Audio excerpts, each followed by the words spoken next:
Hi guys! Welcome to my vlog! Hindi lang to basta umaga, hindi lang to basta jogging. Ito ang oras naming mag-asawa. Oras para sa kalusugan at higit sa lahat para sa isa't isa. Ngayong araw, sa Santa Lucia East Mall ang takbuhan. Dito kami nagsasabay ng hakbang, minsan mabagal, minsan mabilis, pero laging magkasama.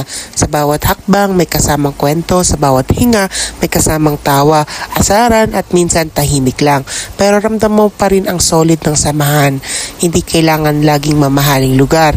Kahit simpleng pasilyo ng mall, basta magkasama kayo, nagiging espesyal. Ang saya sa dulo ng jogging, hindi lang dahil tapos na, kundi dahil nagawa niyo yun bilang mag-asawa.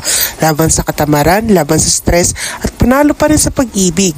Kaya sa mga mag-partner dyan, subukan nyo rin tumakbo, hindi lang para sa katawan, kundi para rin sa relasyon. Sa dulo ng bawat takbo, mas matibay kayo. Hanggang sa susunod naming takbuhan, kita-kits!